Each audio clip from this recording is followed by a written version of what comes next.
Ok, alors c'est parti pour ce 7e live d'enseignement, cette 7e masterclass dédiée à l'incarnation de votre essence et l'alignement à votre succès. C'était 8 jours offerts et là on arrive au 7e jour. Aujourd'hui, on va parler d'un sujet qui est pour moi incontournable. Alors en fait, j'ai envie de dire tous les sujets qu'on aborde sont incontournables, mais celui-là est pour moi un peu trop négligé. En tout cas, c'est ce sujet du mindset, de l'ancrage et de la sécurité intérieure. Alors j'ai utilisé 3 mots qui ont à la fois une énergie différente, mais qui à la fois convergent vers une même essence, vers un même but, mais je sais qu'en fonction des sensibilités, certaines personnes vont plus raisonner avec le mindset, certaines personnes vont plus raisonner avec la notion d'ancrage, et certaines personnes vont plus noter avec la notion de sécurité intérieure. En fait, ce que je veux dire par là, c'est que quand on est entrepreneur spirituel, c'est important de connecter cette énergie de stabilité intérieure. Quand on est au service des autres, parce qu'en tant qu'entrepreneur spirituel, vous êtes au service de l'autre, en tout cas, vous êtes là pour l'autre, pour le guider, pour le soutenir, pour le rassurer, pour lui transmettre des informations, pour le guérir, etc., etc. Et il y a le revers de la médaille, c'est qu'on a un petit peu des devoirs, entre guillemets, et il y a cette notion de solidité intérieure, cette stabilité intérieure qui est hyper importante. Parce que les personnes qu'on accompagne sont souvent des personnes qui ont de l'instabilité émotionnelle, énergétique, spirituelle, dans le corps physique. Et donc, si nous-mêmes, on est dans cette instabilité plus, ou qu'on laisse notre instabilité prendre toute la place dans notre vie et dans notre vie professionnelle, ça va être compliqué. Pour que vous compreniez ce que je veux dire, imaginez une personne, un chirurgien ou une chirurgienne, qui a une vie privée, qui le met à mal, qui la met à mal, qui la stresse, etc., etc. On ne remet pas en question ça. C'est OK d'être stressé, c'est OK d'être mis à mal, c'est OK de ne pas avoir d'énergie, de ne pas être bien, d'avoir des peurs, etc., etc. Ça se travaille, on peut faire en sorte d'en avoir moins, mais on va dire que c'est OK. Ce chirurgien, cette chirurgienne, vous êtes d'accord que quand il ou elle rentre dans la salle d'opération et qu'il y a son patient ou sa patiente qui est pas bien du tout, ses mains, elles doivent plus trembler. Il ou elle doit plus hésiter, doit plus être dans le doute, il doit être dans la stabilité pour trouver les bons gestes, les bonnes décisions, etc., etc. Ce qui veut dire que il ou elle doit trouver en lui, en elle, les ressources, la force de mettre à distance, d'un point de vue émotionnel, d'un point de vue énergétique, tout ce qui se passe dans sa vie pour être 100% dédié à la personne qu'il soigne, qu'elle soigne. Souvent, ça vous frappe cet exemple parce qu'il y a une histoire d'erreur médicale, il y a une histoire de vie en jeu, etc., etc. Donc, de suite, on comprend. Mais pour moi, en fait, même si nous, il n'y a pas de vie en jeu, même si nous, il n'y a pas, en fonction de ce qu'on va faire, on ne va pas tuer la personne, mais la responsabilité, elle est la même. Et la demande de stabilité, elle est la même. Parce que moi, je pars du principe que ce que j'offre aux personnes, c'est pas juste quelque chose que je fais pour le fun, comme ça, en fait, oh, c'est pas grave, c'est une énergie, etc.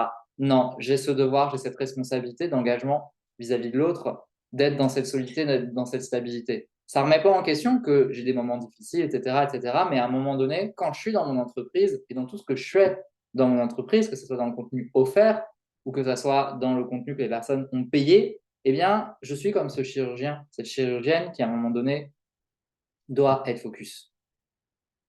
Et c'est ça, en fait, qu'il est important de comprendre parce que ce que j'observe depuis 2015, c'est qu'il y a un discours dans le milieu spirituel qui est d'accueillir ses émotions, de s'accorder du temps, etc., etc., etc., parce que on a, pendant des années, les personnes ne se sont pas écoutées, justement, et se sont complètement blindées de leurs émotions, et ce qui donne tous les burn-out, etc., etc., etc. Mais j'observe qu'il y a une tendance complètement opposée qui est en train de se faire, c'est qu'on a une hyper écoute de soi, et il y a un hyper envahissement de la fatigue, du mal-être émotionnel, etc. Et des personnes passent trop à l'action. Et à l'inverse, là, il y a ce phénomène de on se laisse complètement submerger, on passe plus du tout à l'action parce que faut que je me repose, etc., etc., etc., etc. Sauf que résultat, ce comportement-là, surtout dans l'entrepreneuriat, je me rends compte qu'il dessert la construction d'une entreprise stable, en fait, parce que je m'écoute un jour, puis 2 jours, puis 3 jours, puis 5 jours, puis 2 semaines, puis 3 mois, etc. Puis au final, je fais les choses à moitié, j'y vais pas à fond parce qu'à chaque fois, j'ai tout ce mal-être, etc., etc. Et du coup, ben, je n'incarne pas cette stabilité. Et si je n'incarne pas cette stabilité, les personnes en face, de manière consciente ou inconsciente, elles vont pas avoir envie de venir travailler avec moi. En fait, il va y avoir un truc bizarre. Ils vont dire, ah, mais cette personne, elle est pas calée, elle est pas stable, en fait. Et encore une fois, je suis pas en train de dire que il faut tout le temps être en forme, etc., etc. C'est pas à ce niveau-là que ça se situe. C'est pour ça que j'ai parlé de mindset, que j'ai parlé de sécurité intérieure et d'ancrage. C'est cette capacité justement d'être ancré, même quand vous traversez la tornade. C'est cette capacité d'être investi, même quand c'est compliqué. Alors peut-être que si on prend l'exemple du chirurgien ou de la chirurgienne, quand il sait ou elle sait qu'elle est dans une période très compliquée, elle va peut-être prendre moins d'opérations. Ça, c'est sûr. C'est normal, c'est ce qu'on aimerait, idéalement. Mais par contre, celle qu'elle fait, qu'il fait, elle les fait à 100%, même à 200%, même à 300%. Et vous, c'est la même chose, que ce soit dans toutes les actions concrètes que vous faites quand vous êtes en présence des personnes. Et souvent, ça, vous n'avez pas de problème. En fait, c'est pas là que ça pêche. En général, quand vous êtes face à la personne, en séance individuelle, en atelier, vous vous donnez à 200-300%. Moi, ce qui va me déranger, c'est dans toutes les autres sphères de l'entrepreneuriat où là, vous n'arrivez plus à mobiliser cette énergie, que ce soit dans la communication, que ce soit dans la confiance en vous, que ce soit dans cette énergie de motivation, etc. Et là, d'un coup, tout l'émotionnel, tous les dérèglements énergétiques, tous les problèmes vous rattrapent. Sauf qu'en fait, pour justement créer une entreprise stable, ben, c'est important d'être dans cette puissance dans tous les aspects de ce que vous faites, en fait, d'être dans cette énergie d'ancrage dans toutes vos actions. Je ne vous demande pas de faire beaucoup. On n'est pas ici sur du quantitatif, que ce soit en termes de communication, que ce soit en termes d'idées, que ce soit en termes de propositions. Moi, j'ai la conviction que on peut proposer peu de choses, mais à partir du moment où c'est fait avec un ancrage, une assise, une puissance, ben, ces actions-là peuvent être très salvatrices dans la connexion aux personnes et dans le succès de ce qu'on va entreprendre et de notre clientèle, etc., etc. Mais par contre, ben, ça demande d'aller chercher que cette image-là, comme du chirurgien, de la chirurgienne, est vraiment ce truc de je suis présent là à 300%. Et je ne me laisse pas contrôler par mes émotions. Je ne me laisse pas contrôler par mon mal-être. J'ai un problème émotionnel, j'ai un problème physique, j'ai un problème énergétique. Il est là, il est avec moi, mais je vais faire avec.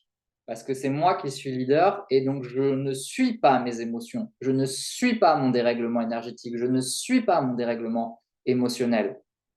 Et c'est ça, en fait, la question du mindset, c'est ça la question de l'ancrage, c'est ça la question de la sécurité intérieure. Trop souvent, mais ça vient un peu de la loi d'attraction, on a ce truc de on n'attire que ce qu'on vibre. Et du coup, vous avez un peu cette croyance, certains entrepreneurs spirituels en tout cas ont cette croyance de ben, si je suis dans une énergie positive, là je peux faire les choses parce que je vais attirer du positif. Et si je suis dans une énergie négative, faut rien que je fasse parce que sinon je vais attirer à moi le négatif. Et d'ailleurs, c'est marrant parce qu'il y a une personne sur YouTube qui a dit que par rapport à cette notion de rayonnement, et de puissance, elle avait la croyance que être dans son rayonnement, c'était toujours être au top. Et du coup, comme en ce moment, c'était compliqué dans sa vie, ben, elle ne pouvait pas rayonner. Mais pourquoi pas? Pourquoi, quand vous avez le moral qui est pas top, pourquoi vous pouvez quand même pas avoir une force de manifestation, d'action et de rayonnement? Mais bien sûr que si. Justement, parce que clairement, dans la vie, il y a une chance sur deux qu'on soit bien ou une chance sur deux qu'on soit mal. Et quand on regarde à l'issue de votre vie, quand quand vous serez décédé et que vous regarderez votre vie, vous vous rendrez compte qu'il y a eu 50% d'événements positifs et 50% d'événements négatifs. Si on doit attendre les événements positifs pour faire, pour être, pour rayonner, ça veut dire que 50% de notre vie seulement, on l'est. C'est compliqué, quoi. Et donc, non, on peut rayonner, on peut être dans cette force de proposition et d'action dans des énergies sombres ou dans des énergies lumineuses. C'est juste qu'on ne fera peut-être pas la même chose, on sera peut-être plus, on fera peut-être moins dans les moments compliqués, mais on sera quand même présent, etc. Et donc, c'est ça que je veux vous dire, c'est que pour moi, cette fluctuation émotionnelle, cette fluctuation énergétique, on l'a tous et toutes plus ou moins fortement en fonction, mesdames, des hormones, mais on se rend compte qu'au final, il y a beaucoup d'hommes aussi qui ont des grosses fluctuations émotionnelles et énergétiques, même sans ces questions de menstruation. parce que hypersensibilité, parce que variation des taux de testostérone, etc., etc. Après, il y a des personnes qui ont des gros soucis en fonction de pathologies, endométriose, syndrome des ovaires polykystiques, etc. Je ne reviendrai pas sur ça. On a tous, toutes parfois, enfin pas tous et toutes, mais il y a des personnes effectivement qui ont des gros soucis de santé. Donc là, c'est pas ça dont je parle. Je parle des fluctuations qui sont lambda. Mais je pense que quand on est leader, quand on accompagne les autres, quand on est entrepreneur spirituel, on a une responsabilité pour faire en sorte que ces fluctuations ne viennent pas se propager également dans notre entreprise et dans notre posture de leader ou d'âme guérisseuse. Parce que si vous laissez tous ces sursauts émotionnels embarquer aussi dans votre entreprise, ben, votre entreprise vibre ces fluctuations et donc elle vibre quelque chose d'instable. Or, les personnes qui sont dans un mal-être, elles ont besoin de stabilité. C'est à ce niveau-là, en fait, que ça se joue.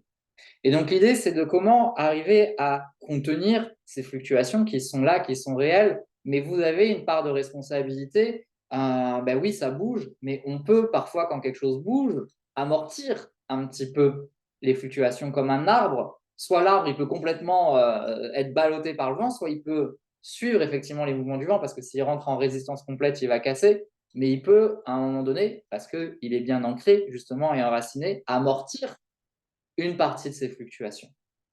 Et c'est ça que je vous explique, c'est que effectivement, c'est très bien de s'écouter, etc. Mais parfois, à force de trop s'écouter, on se laisse trop envahir par nos émotions et on oublie qu'on a un réel pouvoir. Et c'est ça le mindset, c'est qu'on a un réel pouvoir quand on commence notre journée. Pour moi, le mindset, je l'associe à ça. On se réveille le matin et puis on est dans un certain état d'esprit. Soit on se réveille, on est en mode ah, j'ai plein d'énergie, j'ai plein de bonnes idées, soit on se réveille, on n'a pas d'énergie, on est fatigué, on n'a pas d'envie, on a des pensées glauques, on ne sait même pas pourquoi, mais on est pessimiste ou en tout cas on est démotivé. Ça m'arrive très souvent. Qu'est-ce que je fais de ça? Est-ce que je retourne me coucher et du coup je me dis ça sera mieux demain, avec le risque que ça ne soit pas mieux demain et que du coup un jour, 2 jours, 3 jours, et puis sur une année ça fait peut-être un tiers de l'année et sur une vie ça fait peut-être un tiers de vie à être resté là-dedans? Ou est-ce que je me pose, j'identifie d'où ça vient, ce mal-être? Est-ce que ça vient de juste un problème physique, parce que c'est comme ça, aujourd'hui j'ai moins d'énergie? Est-ce que ça vient d'une carence? Est-ce que ça vient d'une énergie que j'ai récupérée? Est-ce que ça vient d'une mauvaise nouvelle que j'ai eue il y a 2 jours en fait et que c'est seulement au bout de 2 jours qu'elle commence à me travailler? Donc déjà de se poser la question, c'est ça pour moi le travail du mindset, c'est je me pose la question, qu'est-ce qui fait que j'ai cet état d'esprit, hein? Mindset, c'est ça, c'est état d'esprit, c'est l'état d'esprit dans lequel je commence ma journée. D'où ça vient? Est-ce que je peux le régler? Voilà, si par exemple c'est juste un problème, parce qu'en fait je me rends compte que j'ai mal mangé la veille, bon, je vais jeûner un petit peu et peut-être que ça ira mieux. Ah ben tiens, en fait je me rends compte que ça fait un moment que j'ai pas pris de magnésium, donc juste je prends mon magnésium et ça change. Ah ben j'ai mes menstruations, donc je sais que de toute façon quand c'est comme ça, j'ai un peu ça. Donc on identifie le problème. Soit on le règle, soit on le règle pas. Si on l'a réglé, bon c'est bon, on n'en parle plus, on change. Et si on le règle pas, on se dit ok, cette journée-là, j'ai moins d'énergie, j'ai l'émotionnel qui est un peu fragile. Par contre, ce que je peux changer, c'est mon mindset. C'est-à-dire que oui, il y aura la fatigue, il y aura peut-être l'émotion à fleur de peau, mais les pensées que j'ai, je peux les changer par contre. Et c'est là où vous avez du pouvoir, c'est que vous pouvez être d'humeur triste, d'humeur fatiguée et avoir des pensées positives. C'est-à-dire qu'on peut se dire, je suis fatigué, mais je suis quand même dans ma contribution. Je suis fatigué et je vais quand même transmettre un message aux personnes que j'accompagne. Et c'est OK. Par exemple, ce soir, si j'étais complètement fatigué, peut-être que ce live, je serais arrivé peut-être physiquement, j'aurais peut-être été moins en forme, mais j'aurais été présent et je vous aurais transmis quand même quelque chose. Et c'est OK. Parce que cette histoire de je suis dans le négatif, j'attire que du négatif, pas forcément. Je peux être dans des énergies pourries. Allez, on va se le dire, je peux être vraiment dans des énergies pourries, hyper fatigué, hyper mélancolique, et quand même être force de proposition, et quand même proposer quelque chose. Et voire même, et c'est pour ça qu'en général, le soir, quand je fais des lives comme ça, je suis rarement fatigué, parce qu'au final, le fait de me mettre en lien avec vous, comme c'est hyper aligné à mon essence, en fait, ça vient énormément me nourrir et ça transmute mon mindset. Et pareil quand je réponds aux mails, pareil quand je me mets à écrire une newsletter, pareil quand je me mets à écrire un article de blog, pareil quand je commence à créer un post. Mais parce que moi, j'aime ça, je ne suis pas en train de vous dire que vous devez faire tout ça. Hein. Ce n'est pas ça que je suis en train de vous dire. Mais en tout cas, moi, quand je fais des choses que j'aime, ben, ça m'anime. Et même quand je ne suis pas bien, ben, je le fais quand même parce que peut-être, je dis bien peut-être parce que parfois ça n'arrive pas, ben, ça va quand même me motiver et je vais quand même me transcender. Rappelez-vous ce que je vous avais dit par rapport à cette expérience du gardien du feu où ça m'a donné une énergie. Mais là, c'est la même chose. Donc, votre mindset, vous avez du pouvoir dessus. Effectivement, nos émotions, ben, c'est comme ça. Elles nous traversent. On vit des choses. Parfois, ça ne nous appartient même pas. Et c'est là. Par contre, on peut faire un choix par rapport à ça. Je suis traversé par l'émotion de tristesse. Qu'est-ce que je fais de cette émotion de tristesse? Est-ce que je m'identifie à elle et donc je considère que toute la journée je suis triste et donc du coup je ne fais rien, je reste sur la couette? Cette douleur que j'ai, cet inconfort physique que j'ai, est-ce que c'est un réel inconfort? Pareil, parce que ça, je ne veux pas le nier. Est-ce que c'est un réel inconfort physique qui me pose vraiment problème? Parce que ben, dans le cas de l'endométriose, par moment, la douleur, elle est insupportable et je ne vais pas remettre ça en question. Ou est-ce que c'est un inconfort, je suis un peu ballonné, machin, ben ok, je ne suis pas hyper agréable, mais est-ce qu'au final, en n'étant pas hyper agréable, je peux quand même faire les choses? Parce que je sais que j'ai suffisamment de puissance en moi pour être capable, cette énergie de pas agréable, ben, qu'elle parasite pas tout ce que je fais. Ok? Et puis, j'ai envie de dire, si on est dans un. Si vous avez construit une entreprise, par exemple, vous êtes vachement dans l'interaction avec les personnes. Mais est-ce que ça serait pas juste d'être aussi, dans ces moments-là, ben, de vous assumer? Par exemple, je ne sais pas si vous avez une communauté, vous interagissez souvent sur Instagram, etc. Ben, est-ce que les jours où c'est pas top, est-ce que c'est pas aussi OK de dire ben, aujourd'hui je suis pas top, mais je vous fais quand même une story, je vous fais passer un coucou, regardez, je suis même pas maquillée, je suis même pas douchée, je suis encore en pyjama, mais je suis là. Est-ce que ce serait pas ça aussi parfois d'incarner le message en fait et de montrer par moment, ben, moi ça m'est arrivé parfois de faire des stories où au final j'étais pas forcément au meilleur de ma forme et je faisais la remarque. Mais parce que c'est ce lien-là que j'ai créé avec ma communauté. Ou parfois, ça m'est arrivé de débarquer en stage et de dire, bon, ben, clairement, j'ai fait nuit blanche, je ne suis pas en forme, mais je suis là quand même pour vous. Et c'est OK, c'est ça aussi. On a parlé la semaine dernière de visibilité, de rayonnement. C'est ça aussi, à un moment donné, la visibilité. Donc, il y a toujours quelque chose à faire. Et fondamentalement, moi, c'est ça qui va me déranger, c'est ce que j'appelle quand on déserte. Quand on déserte complètement notre entreprise ou notre activité, parce que justement, il y a le mal-être, etc. Alors oui, c'est important par moment de prendre des distances, mais quand vraiment, à chaque fluctuation émotionnelle, vous désertez, vous coupez de tout, etc., etc., etc., ben vous imaginez les ruptures que ça fait dans votre leadership, dans votre présence. Si on part du principe que votre entreprise, le cœur de votre entreprise, c'est vous, ben, au bout d'un moment, elle va avoir du mal, cette entreprise, à s'expanser, à vous porter si vous arrêtez de l'alimenter dès que les émotions, c'est trop compliqué, etc., etc. Et puis forcément, si vous quittez tout à chaque fois, c'est ça aussi le principe de l'ancrage, c'est que quand on s'ancre, ben, on a de plus en plus de puissance. Si vous, à chaque fois, vous désancrez, vous partez à chaque fois, vous enlevez toute votre énergie, toute votre présence, tout ce que vous vouliez en fait avec cette espèce d'inconstance, ben, à chaque fois que vous devez y revenir, ça vous demande encore plus d'efforts parce que vous devez à chaque fois vous réancrer, etc., etc., etc. C'est un petit peu comme imaginer quelqu'un qui a des habitudes de routine, de vie, etc. Ben, il a ses habitudes, elle a ses habitudes, puis d'un moment, elle arrête tout. Le fait de devoir s'y remettre, parfois, ça demande plus d'énergie. Et donc, en fait, vous vous tirez une balle dans le pied, parce que là, je vais vous pointer du doigt un magnifique paradoxe, c'est que vous n'êtes pas au top, vous êtes fatigué. Donc, vous arrêtez tout. Et puis quand vous devez y revenir, parce que vous arrêtez tout, ça va vous demander 2 fois plus d'énergie que ça ne vous aurait demandé si vous aviez juste maintenu le rythme, peut-être moins fort, mais quand même de maintenir une certaine régularité.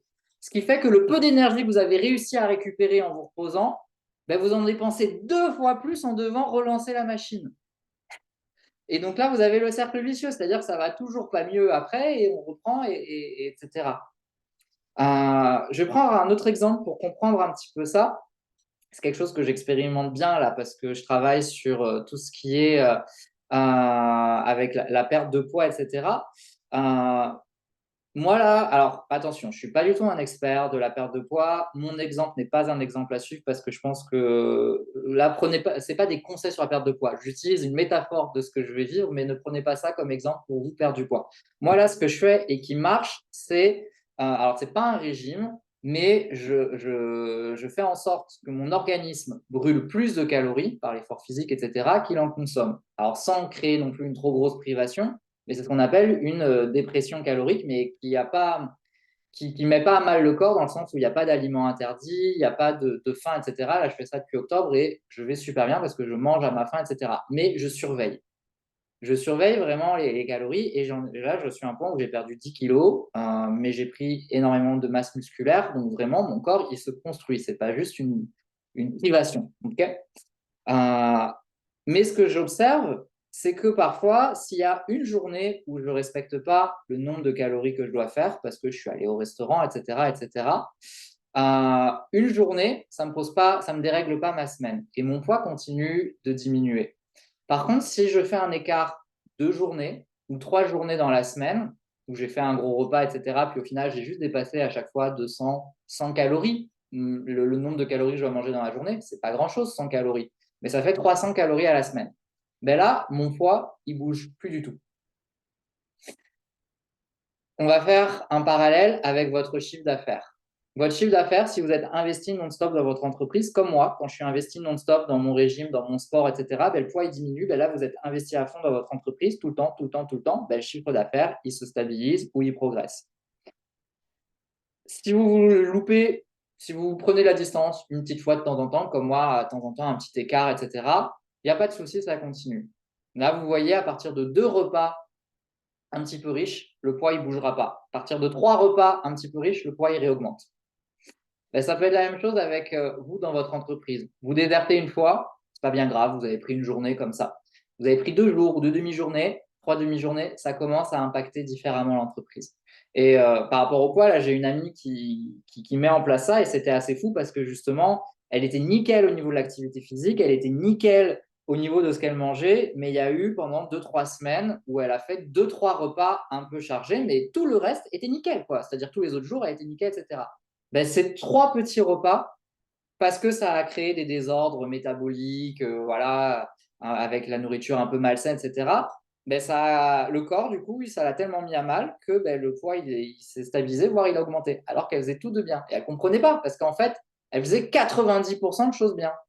Et malheureusement, et c'est ça parfois qui se joue, ben, c'est les 10% de choses qui ont été faites parce qu'on a cédé, etc., ben, qui font que le résultat, il ne suit pas.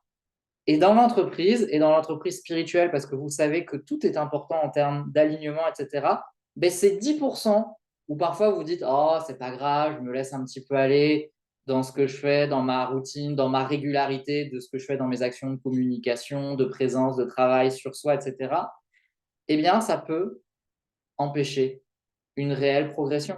Et ça peut créer une réelle stagnation, voire même une réelle régression. Malheureusement, je sais que on a tous et toutes des traumas. Là, je suis plus sur le volet ancrage. Pour moi, l'ancrage, c'est cette notion, quand on est ancré, c'est dans ce côté régularité. Je sais qu'on peut avoir des gros traumas et des grosses blessures avec cette notion de se contraindre, d'être forcé. Voilà, on a tous et toutes peut-être été mis à mal au collège ou au lycée avec des emplois du temps hyper remplis, etc., etc. Et pour moi, il y a un réel extrême dans le côté surproduction, etc., etc. Mais le problème, c'est que dans la communauté spirituelle, il y a vraiment cette réponse opposée de je ne fais plus aucun forcing, je ne fais plus aucune contrainte, je ne fais plus aucune régularité, etc. Je suis que dans le feeling.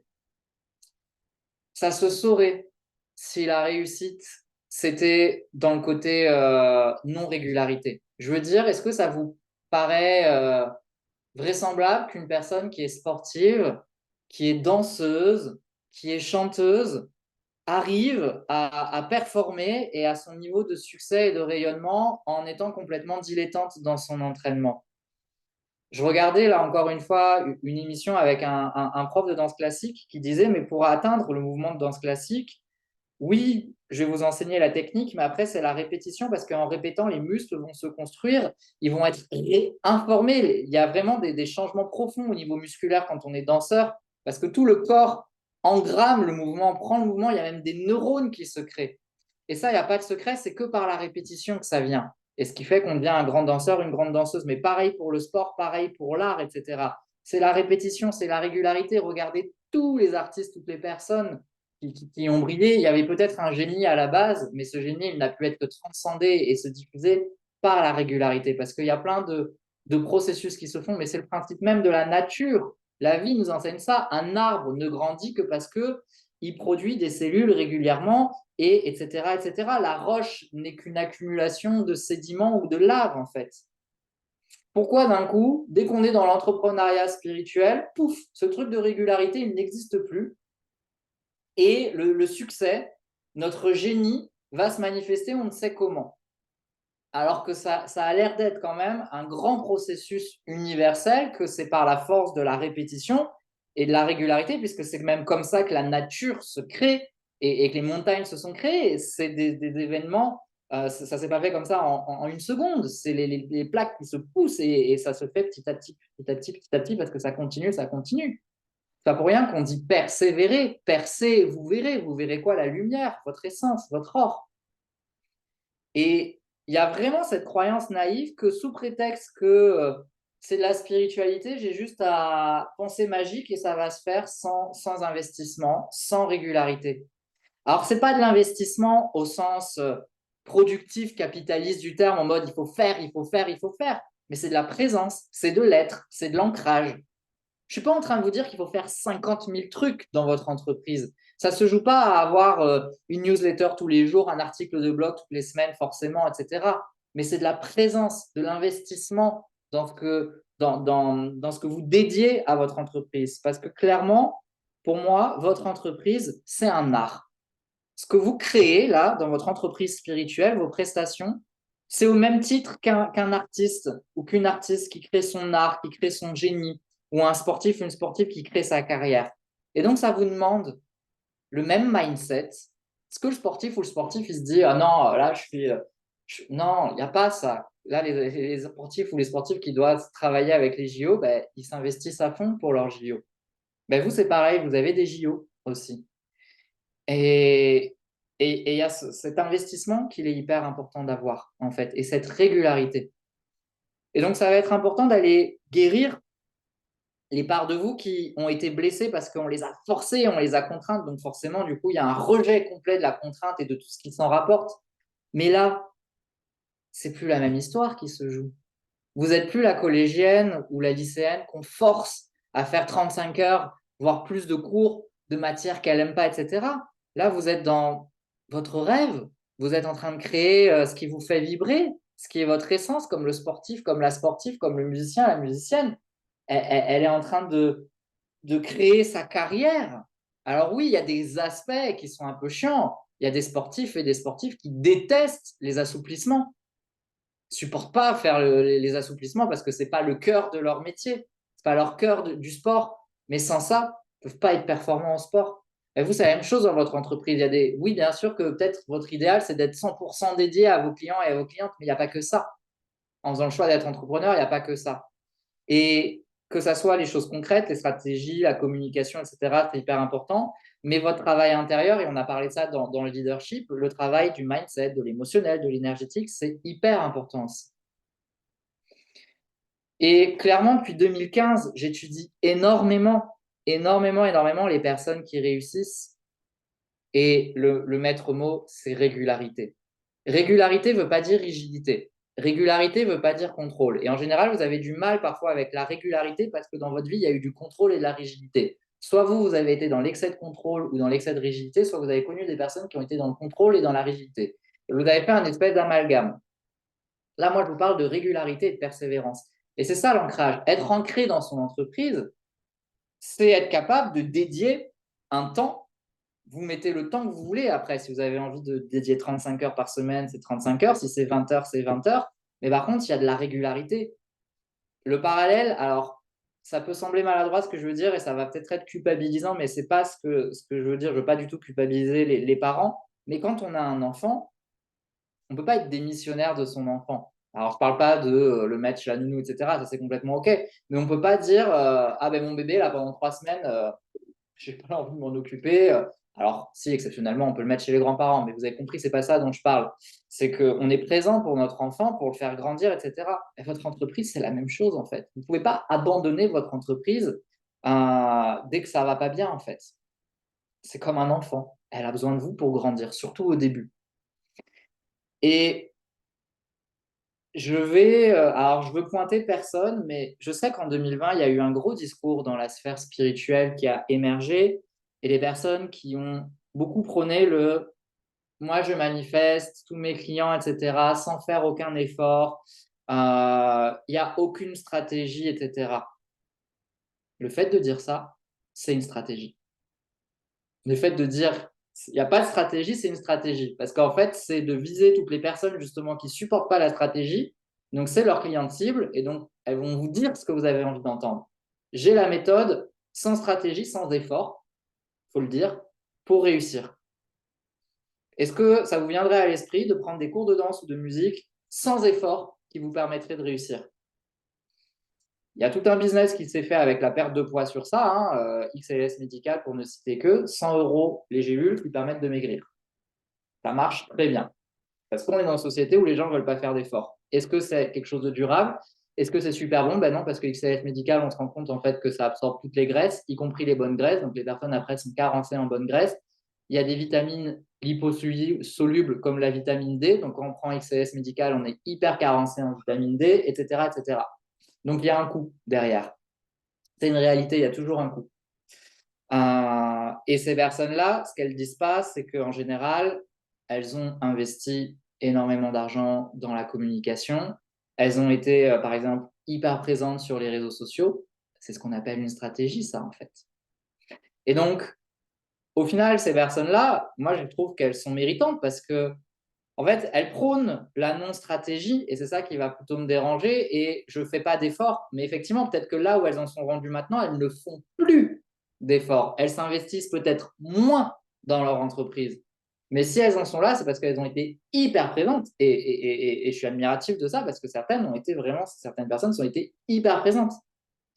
Et en fait, ça crée du coup une fausse croyance qu'il est possible de générer comme ça en étant juste dans un état spirituel et dans cette énergie yin. Il y a besoin de cette énergie yin, mais on ne peut pas du tout occulter l'énergie yang. Et en fait, c'est les deux. Et l'énergie yang, elle enseigne quoi?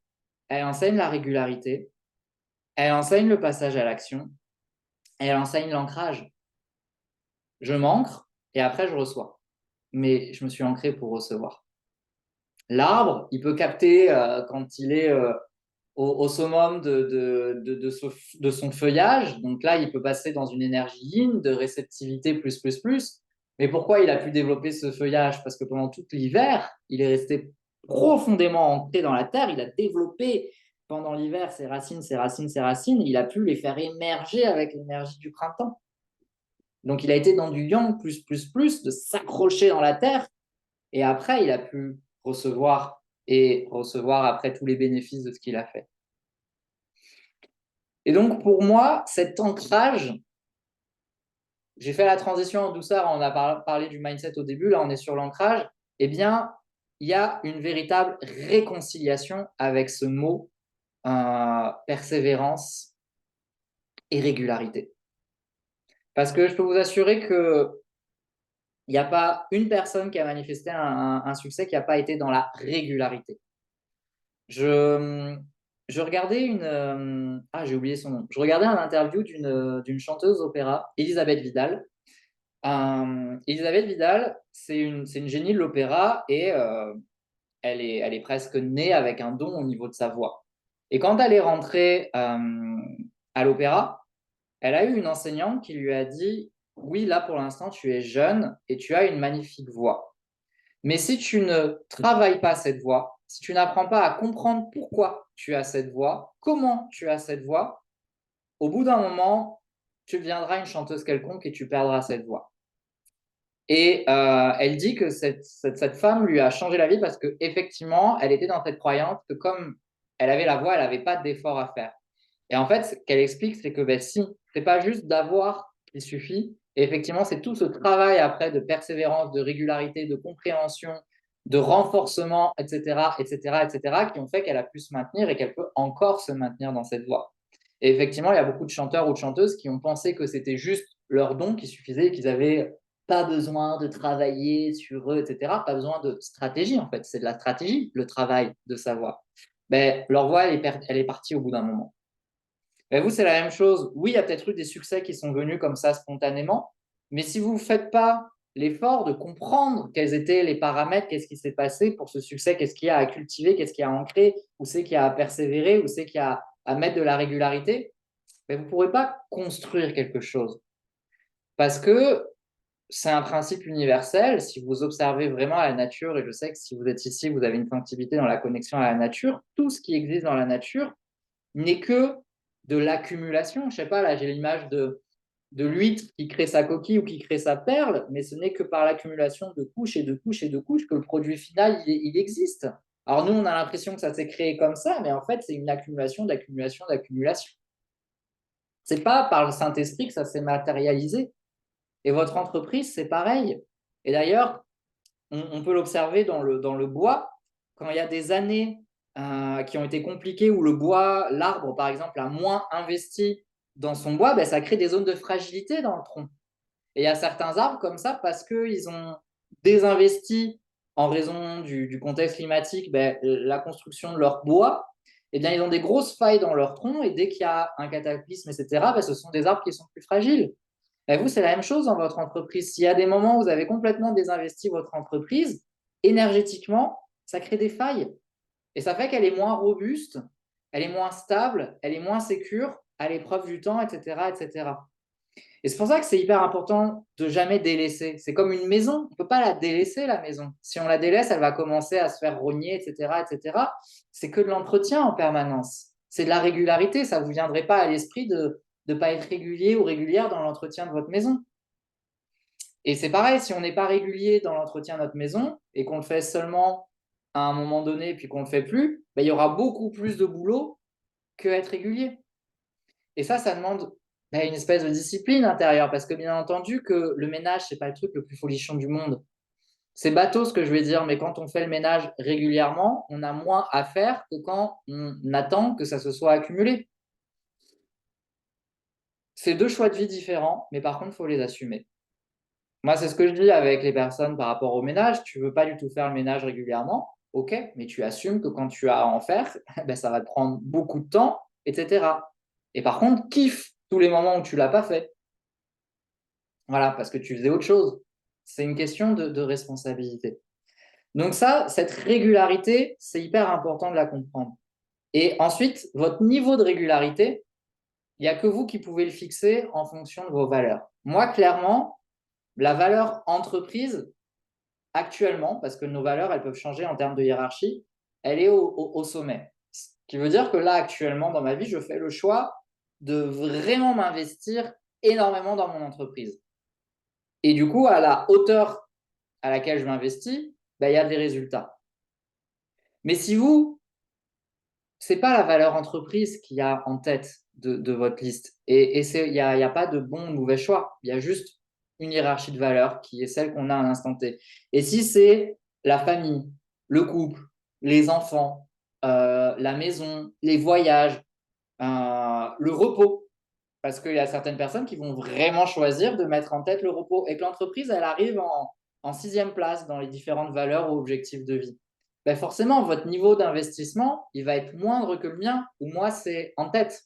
Et donc, il n'y a pas de comparaison à avoir. Mais du coup, il n'y a pas de comparaison non plus à avoir au niveau des résultats. Vous ne pouvez pas avoir les mêmes résultats que moi en ayant placé votre entreprise en sixième position dans vos valeurs, alors que moi, elle est en première position. Et c'est OK. Mais c'est une question de choix, de responsabilité et d'assumer. Et ça, parfois, ça peut être compliqué avec certaines clientes que j'ai en coaching, parce qu'elles me disent, je veux atteindre ces résultats, etc., mais elles ne prennent pas conscience que ce qu'elles veulent, ça va demander un niveau d'investissement plus important, et donc peut-être de changer la hiérarchie des valeurs. Je vais prendre mon exemple du sportif ou de la sportive qui dirait, je veux faire les JO, mais par contre, je veux absolument gagner la médaille d'or aux JO, mais par contre, les entraînements, tous les jours et toutes les semaines, j'ai quand même envie de profiter de mes enfants, etc. Est-ce que c'est pas possible de faire un entraînement une fois par mois à partir de 2023 pour les JO 2024? Est-ce que vous, là, objectivement, ça vous semble, vous y croyez? Non. Et dans ce cas-là, on va dire aux sportifs ou aux sportifs, écoute, c'est peut-être pas le bon moment de faire les JO 2024, parce que là, pour l'instant, ce que tu veux, c'est prendre soin de tes enfants. Donc, travaille le sport quand tu veux, mais c'est peut-être pas le bon moment pour viser un concours du niveau des JO. Fais peut-être autre chose. Mais là, c'est la même chose. En fait, parfois, il faut se poser cette question parce que pour moi, qui dit ancrage, dit alignement. Est-ce que les objectifs que vous fixez, est-ce que ce que vous souhaitez manifester, est-ce que vous estimez que c'est en adéquation et que votre comportement et votre niveau d'investissement est en adéquation avec ce que vous voulez? Posez-vous vraiment la question. Parce que parfois, ce n'est pas le cas. Il n'y a pas d'adéquation. Et donc là, c'est une question aussi de vous poser, c'est important de vous poser la question, ça n'allait pas du tout être français ce que j'allais dire, mais c'est important de vous poser la question, quelle est la hiérarchie de vos valeurs à l'instant T? Sachant que ça peut bouger. Mais est-ce que vraiment votre entreprise, c'est votre première priorité? Si ce n'est pas le cas, ben forcément, ça peut expliquer certains comportements. Et dans ce cas-là, assumez. Si c'est en 5e position que votre entreprise arrive au niveau de vos priorités, ben c'est normal que vous investissiez moins de temps et que vous n'ayez pas envie. Mais si là, vous vous dites, ben non, là, j'ai clairement envie, parce que soit je suis au début de la création de mon entreprise et je sens que là, il faut que j'investisse beaucoup en elle pour qu'elle puisse grandir comme un arbre. À un moment donné, si on veut vraiment aider un arbre, ben, il faut être focus sur lui. Ou parfois, votre entreprise a déjà été créée, vous avez pu changer vos priorités ces dernières années et là, vous êtes dans un nouveau cap à passer dans votre entreprise. Ben, il va falloir rechanger les choses. C'est pour ça que moi, j'accompagne aussi bien des personnes parfois qui débutent que des personnes qui sont là depuis des années, parce que le processus est le même. Ce n'est pas une question de je veux faire 2 000 euros de chiffre d'affaires ou 200 000 euros de chiffre d'affaires. C'est une question de quel est mon niveau d'investissement que là, j'ai envie de mettre. OK? Donc ça, c'est vraiment important de comprendre cette notion d'ancrage. Pour moi, l'ancrage n'existe que dans la régularité, dans la répétition. Mais même d'un point de vue énergétique, quand on est vraiment ancré d'un point de vue énergétique, c'est pas juste en visualisant une fois par an ces racines qu'on s'ancre. C'est presque dans le quotidien. Alors après, il y a des niveaux de besoins. Certaines personnes, elles vont avoir besoin de le faire quotidiennement, d'autres, c'est une fois par semaine. Mais il y a cette notion de régularité. C'est pour ça que moi, au-delà de routine, c'est pas tant une routine dans le sens où c'est forcément tous les jours, mais il y a ce côté régularité. Et après, ben, c'est pas un secret. Plus on est régulier, plus ça fonctionne. Donc c'est sûr que être régulier tous les jours, c'est le truc ultime. Mais pour certaines personnes, vous n'avez peut-être pas l'énergie ou pas l'envie. Mais dans ce cas-là, assumez le niveau d'investissement qu'il y a derrière. OK? Et enfin, pourquoi je parlais de sécurité intérieure? C'est parce que tout ce que je viens d'évoquer, la notion de mindset et la notion d'ancrage, pour moi, on ne peut arriver à modifier son mindset et on ne peut arriver à être dans la régularité que si on a instauré une sécurité intérieure. C'est-à-dire qu'on a suffisamment blesser, qu'on a suffisamment apaiser nos peurs et nos blessures, ce qui nous permet de trouver une forme de sécurité qui va nous permettre de changer notre mindset. Si vous êtes dans un trauma et que vous êtes encore sous le choc du trauma, sous l'angoisse du trauma, ça va être difficile de changer votre mindset et c'est normal, ok? C'est pas parce que vous êtes faible, n'importe quelle personne, vous êtes mis à mal par un événement à l'instant T, ça va être compliqué. Et c'est pour ça que parfois, on va avoir des psychothérapeutes, des thérapeutes, qu'on va se faire masser, etc. C'est que tous ces outils permettent d'apaiser notamment le système nerveux et donc de retrouver un état de sécurité intérieure. Et c'est dans cette sécurité intérieure que l'on peut transmuter les choses.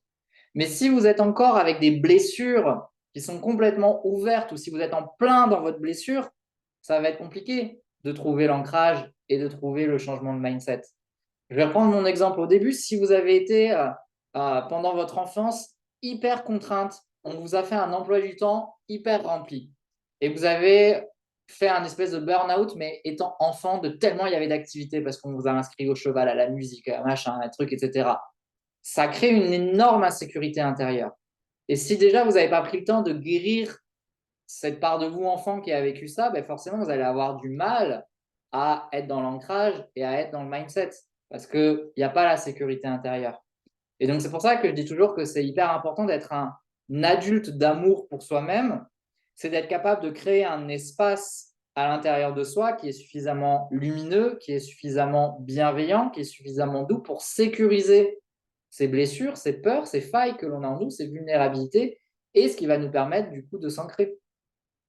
Mais c'est normal quand vous êtes dans des phases de votre vie où vous êtes très mis à mal, de ne pas arriver à être stabilité au début. Parce que justement, vous avez besoin de vous stabiliser et de connecter des ressources. Souvent, ça arrive quand même par l'extérieur dans ces moments-là pour trouver la sécurité intérieure. C'est normal si vous avez appris le décès de quelqu'un, s'il y a eu quelque chose qui s'est effondré au niveau de votre vie ou s'il y a une peur, il y a une situation qui ressemble à un traumatisme que vous avez vécu par le passé, ça va créer une angoisse monstrueuse en fait. Et dans ces moments-là, c'est normal de ne pas arriver à s'ancrer.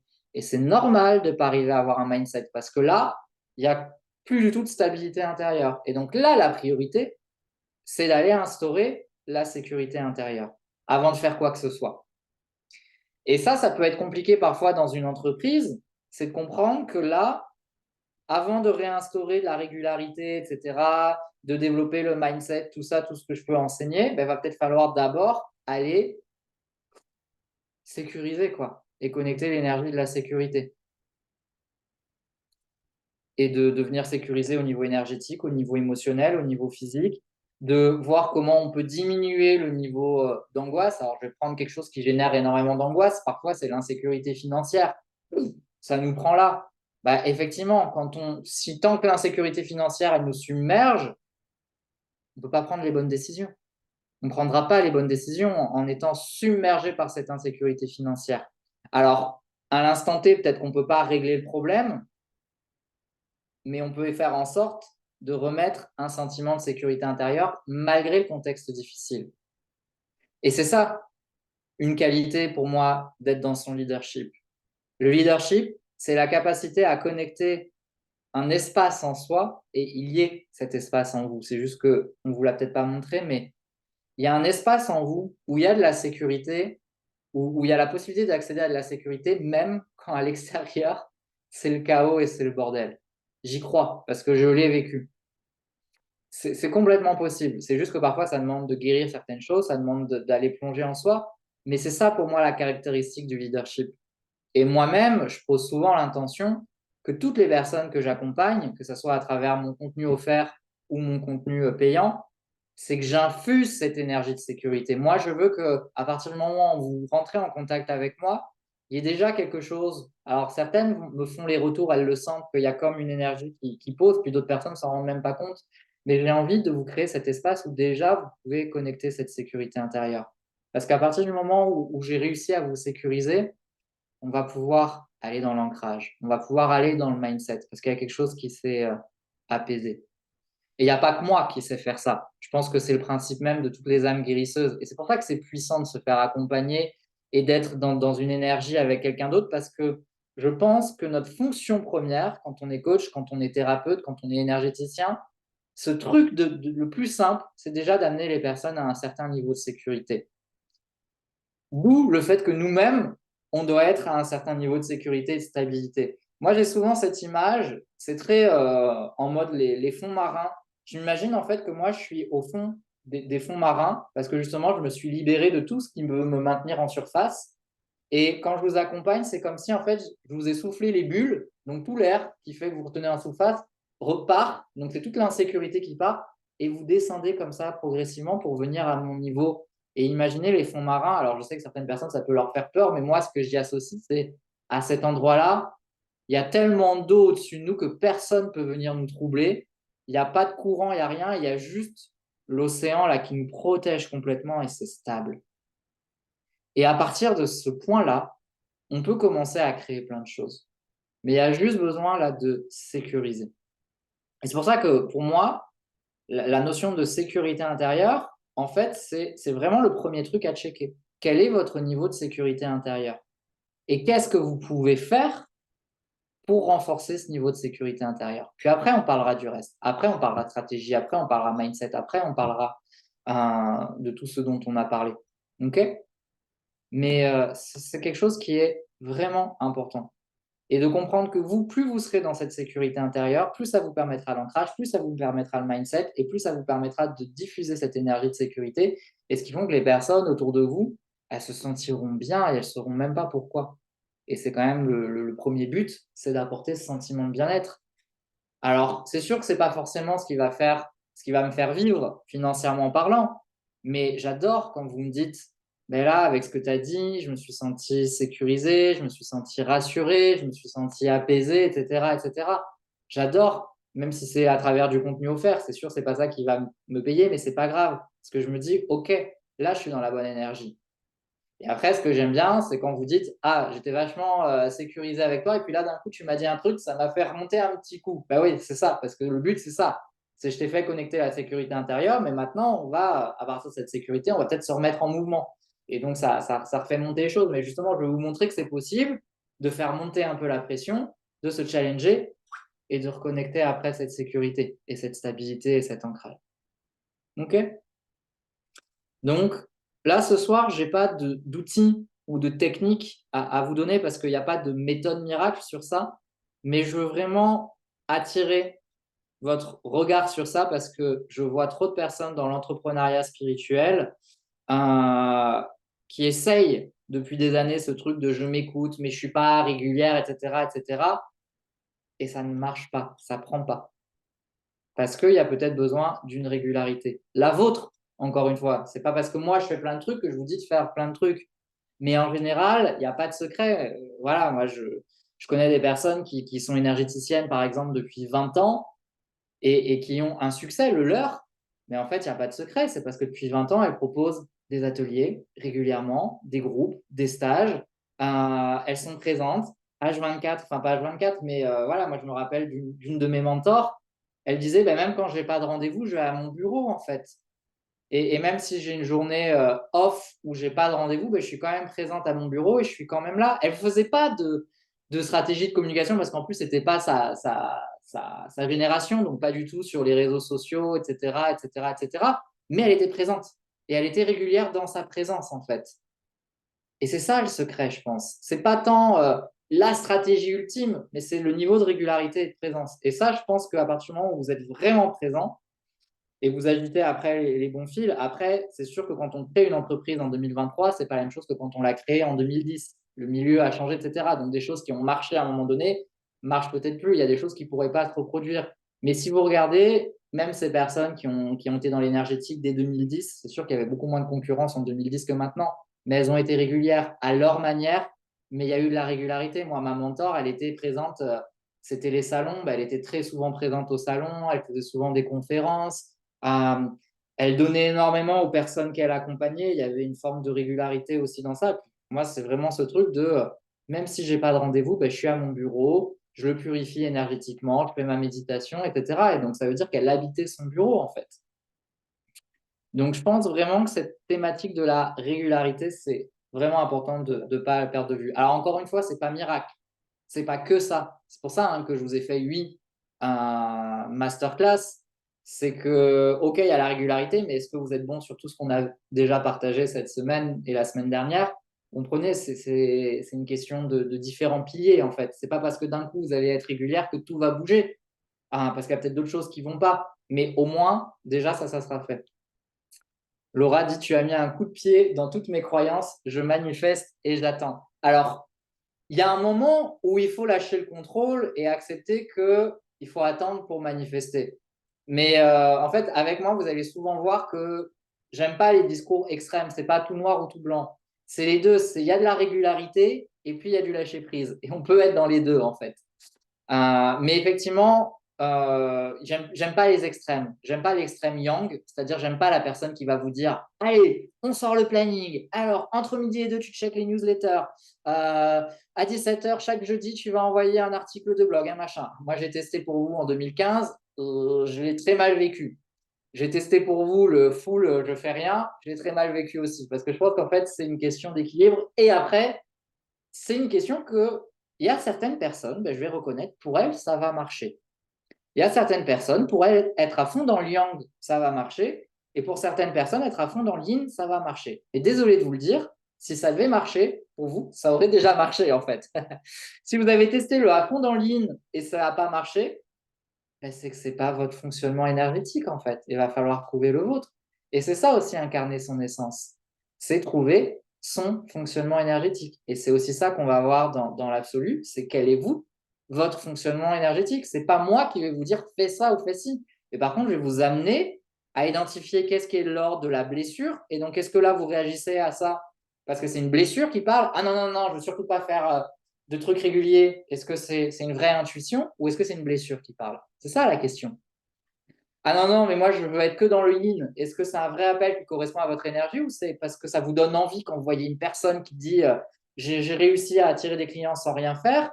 Est-ce que c'est vous êtes jaloux, vous avez de l'envie, il y a de ah, moi aussi j'aimerais bien? Ou est-ce que c'est parce qu'au plus profond de vous, vous sentez que c'est ça? C'est ça aussi la question en fait. Parce que parfois on a des réactions comme ça, mais en fait c'est nos blessures qui parlent.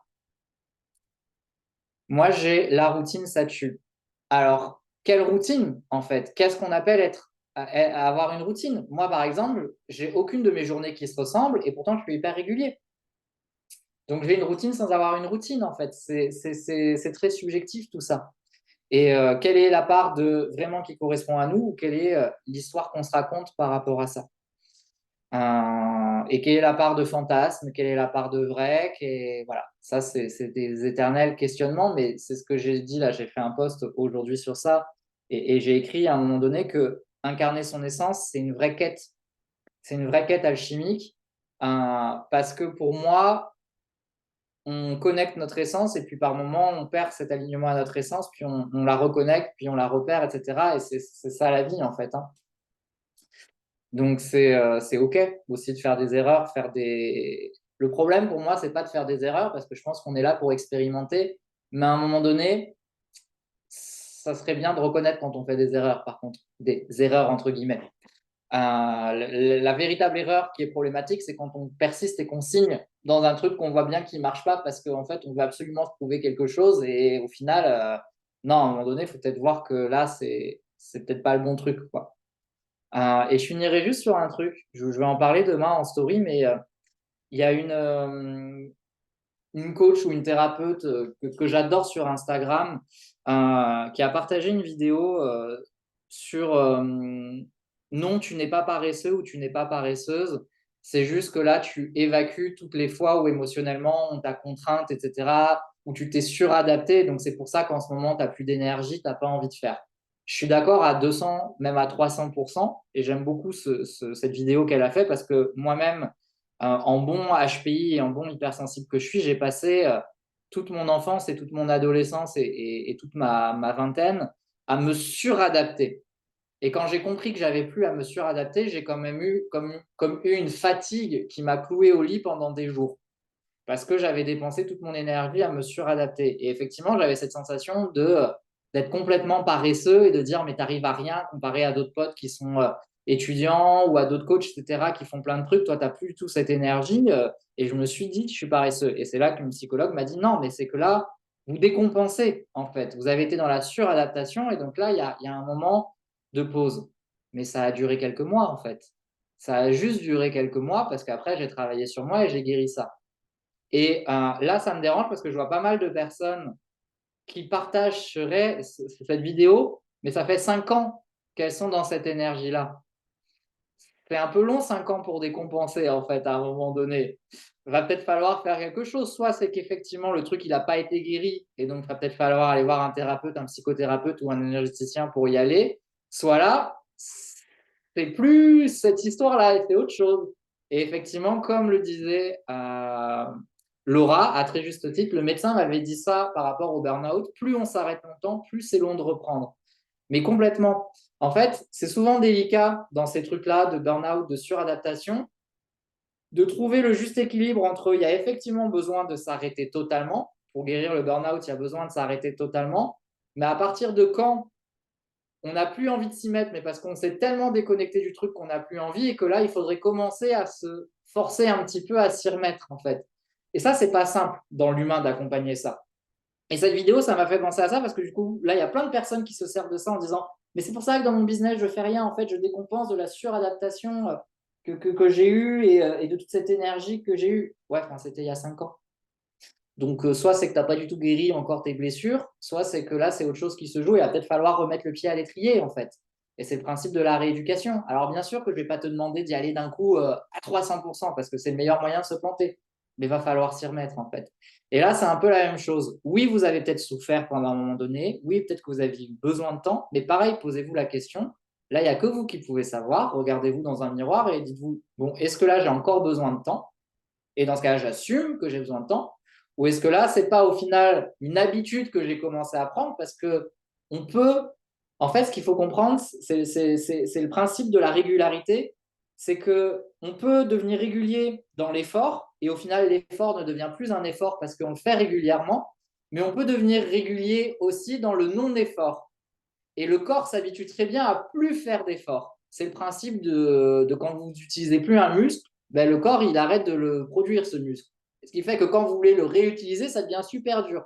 Ben, c'est la même chose. Si vous arrêtez d'être régulier sur quelque chose pendant très longtemps, le fait de vous relancer, vous allez dire « Ah mon Dieu, c'est horrible !» Et donc là, de suite, vous dites « Ah, il faut que je m'écoute. C'est horrible, donc il faut que j'arrête. » Eh non, va falloir justement là, trouver le juste équilibre entre c'est horrible, entre guillemets, est-ce que c'est vraiment horrible? Est-ce que c'est pas juste inconfortable? Et est-ce que là, cet inconfort, je peux pas le dépasser?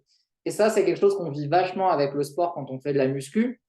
Quand on veut progresser ou en natation ou en athlétisme, il y a ce juste milieu où on doit faire attention à pas se claquer un muscle parce qu'on en demande trop, mais en même temps, on doit progresser pour améliorer son score. Et c'est ça que j'adore parce que c'est ça qui est hyper passionnant dans ce genre de progression, c'est trouver juste équilibre entre ne pas se faire mal quand on est sportif, donc il faut aller chercher la performance sans violenter le corps, et en même temps, quand on sent que le corps il commence à dire arrête, ben, parfois il faut un peu continuer parce que c'est comme ça qu'on progresse aussi. C'est hyper intéressant ça. C'est un vrai travail d'équilibriste intérieur en fait. Et c'est pour ça que je vous dis, il n'y a pas quelque chose qui est tout noir ou tout blanc.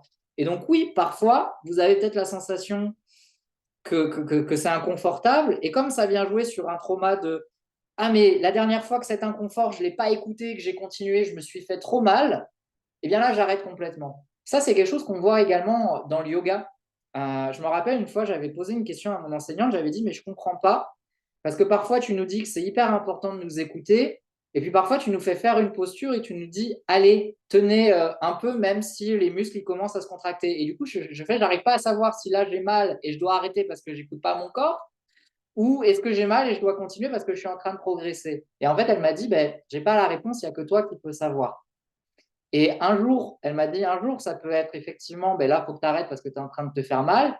Et un autre jour, elle me dit, mais là, cette douleur, c'est peut-être que tu es en train d'évacuer quelque chose ou tu es en train de créer quelque chose. Et donc là, il faut tenir un petit peu. Il n'y a pas de vérité.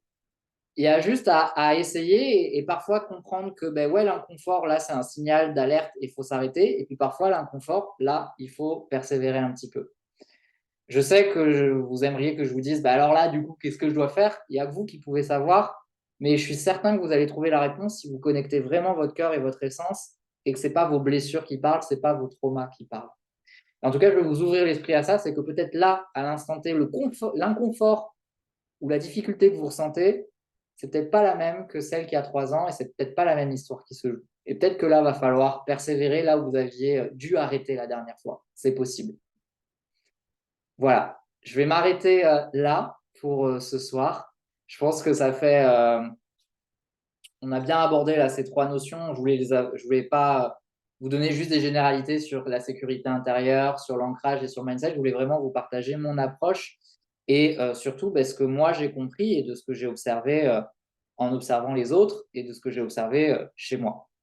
Avant qu'on s'arrête, je voudrais que vous me disiez comment ça résonne pour vous ces partages, avec quoi vous repartez là ce soir par rapport à ça. J'espère que je ne vous ai pas trop remué.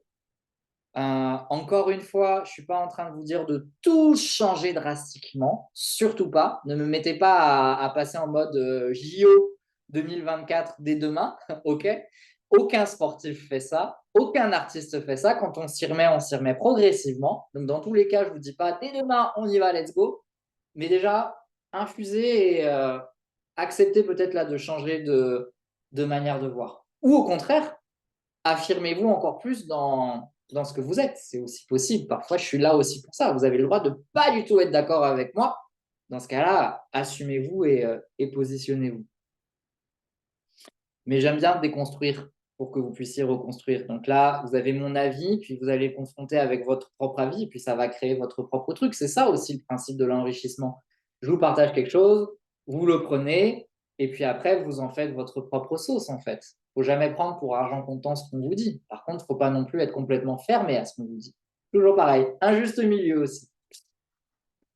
OK avec la sécurité intérieure à installer dans ma communication. Mais ouais, super.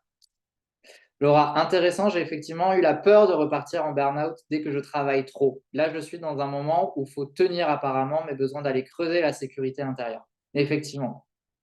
Souvent, ça, je le remarque. Hein, en fait, c'est passé d'un extrême à l'autre, mais tu avais besoin de passer dans cet extrême-là. Il y a eu le burn-out où c'était trop, et là, en fait, c'est l'inverse, et je fais plus du tout dès qu'il y a de l'inconfort, dès qu'il y a de la souffrance, je stoppe complètement. Mais c'est un autre extrême. Toujours pareil, il y a du yin dans le yang et du yang dans le yin. Hein. Le symbole du yin et du yang, il y a du blanc dans le noir et du noir dans le blanc.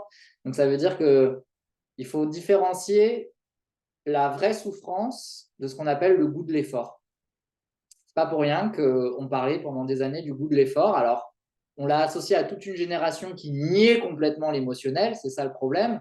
Mais je crois qu'il y a quand même un petit peu du goût de l'effort. Ça, je pense que c'est mon côté scientifique qui m'a appris à ça. C'est bon de se heurter à de la difficulté, à du challenge et d'essayer de trouver la solution, le problème mathématique, etc. Il y a quelque chose d'intéressant. Alors après, il faut trouver juste milieu. Mais il y a ce goût de l'effort. L'importance de la régularité, mais la mienne. Oui, complètement. Chrisana, j'adore le fait d'être dans le fond de l'océan et de voir les choses à partir d'une zone zen. Ah, mais complètement. Je vais vous faire descendre dans l'océan avec moi.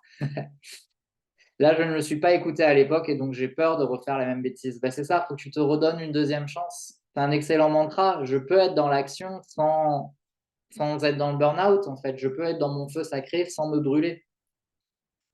Il y a pas mal de choses à ancrer par rapport à ça. Bon, ben, en tout cas, merci beaucoup pour votre participation. Et on se retrouve demain. Demain, on va parler passage à l'action, puisque c'est important de conclure ces 8 jours avec cette thématique du passage à l'action et de l'audace, parce que tout ce que vous avez intégré là, ça ne pourra se manifester que si c'est concrétisé d'une manière ou d'une autre. Donc, on va discuter de tout ça demain. Je vous dis à très bientôt. Ciao, ciao.